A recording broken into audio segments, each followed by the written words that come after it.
एक इवेंट में जहां मशहूर शख्सियत मौजूद थी, एक बुजुर्ग लाठी के सहारे स्टेज पर तशरीफ लाए और अपनी नशिस्त पर बैठ गए। मेजबान ने पूछा, क्या आप अब भी अक्सर डॉक्टर के पास जाते हैं? बुजुर्ग ने कहा, हाँ, मैं अक्सर जाता हूँ। मेजबान ने पूछा, क्यों? बुजुर्ग ने कहा, मरीजों को डॉक्टर के पास जाना चाहिए, तभी तो डॉक्टर जिंदा रह सकता है। सामाइन ने बुजुर्ग की मज़ाहिया बात पर तालियां बजाईं। मेजबान ने दोबारा पूछा, क्या आप इसके बाद फार्मासिस्ट के पास भी जाते हैं? बुजुर्ग ने जवाब दिया, यकीनन, क्योंकि फार्मासिस्ट को भी तो जीना है।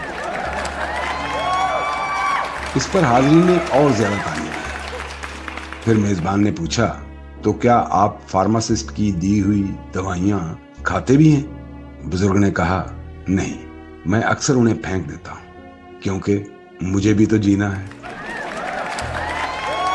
इस पर सामाइन जोर जोर से हंसने लगे। आखिर में मेजबान ने कहा, इस इंटरव्यू में आने का शुक्रिया। बुजुर्ग ने जवाब दिया, खुशी हुई, मुझे मालूम है कि आपको भी जीना है।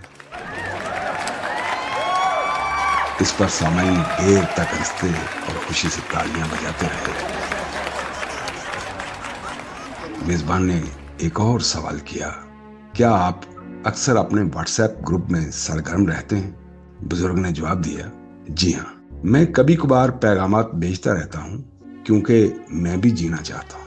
अगर ऐसा ना करूँ तो सब समझेंगे कि मैं मर गया हूँ और ग्रुप एडमिन मुझे ग्रुप से निकाल देगा।